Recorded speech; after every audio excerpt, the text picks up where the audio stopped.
Unbang, unbang, unbang. We have just travelled across 3 different worlds exploring the wonderful world of Railhead by Philip Reeve. Railhead tells the story of Zen Starling, a petty thief who steals to make a living. He escapes using the rail network to go back to his home world in Cleve. Normally he steals things that people won't really chase him off, but someone's clocked onto him.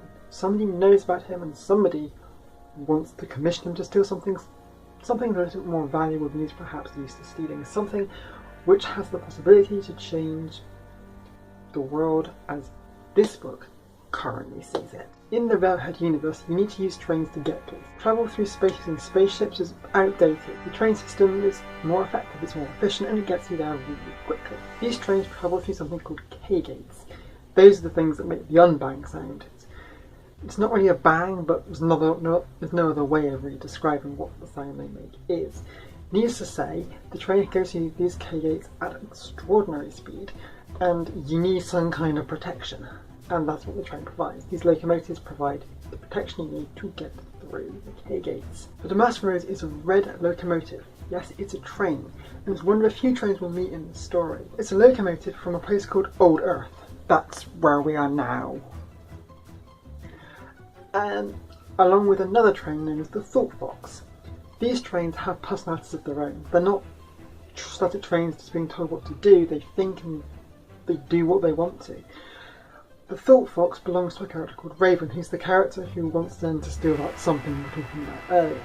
The Damascus Rose is a train that doesn't really belong to anyone now, so it's kind of quite loyal, and it serves the person or people that it gets on with and becomes friends with almost. Let's just say both these trains have been through times of war, and so they're heavily armed.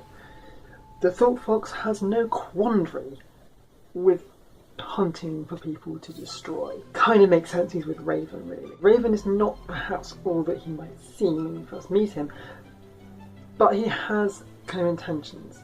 And his intentions, although we don't know if they are aligned with anyone else's, they're going against the rail companies, and as a result he's painted as the bad guy through much of the book, and his actions go kind of from recruiting Zen right through to how he uses everyone he meets and that kind of thing, paints him as a character you shouldn't really be trusting. He's a character that as you get to know, you might find yourself swaying in different directions with him. Riding the trains alongside other passengers are these things called hive monks. Hive monks. They're a little bit...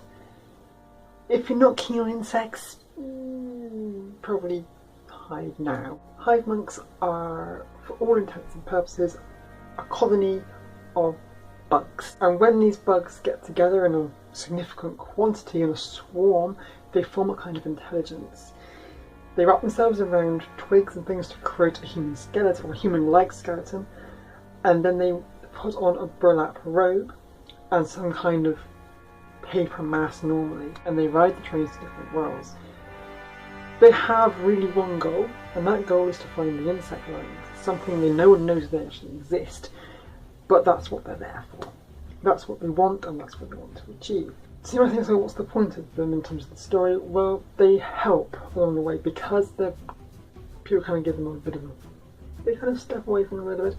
They tend to not mind what they're doing, they tend to be ignored a lot, as they say. It means they can get into places and get around places. The last characters I want to talk about are the motorex, or motos, androids, wired eyes. These are the robots, if you like, or androids, that are brought in to replace factory workers in dangerous situations. Of course, they go down like a lead balloon in those factories, and they're not universally liked. But they're interesting characters, in particular Nova. She doesn't really feel herself as a moto. She wants to be human. She wants to feel human, she wants to be treated like a human. And so she tries to make herself as human-like as possible. She changes her setting, she creates freckles on her face, and she becomes someone who can be loved.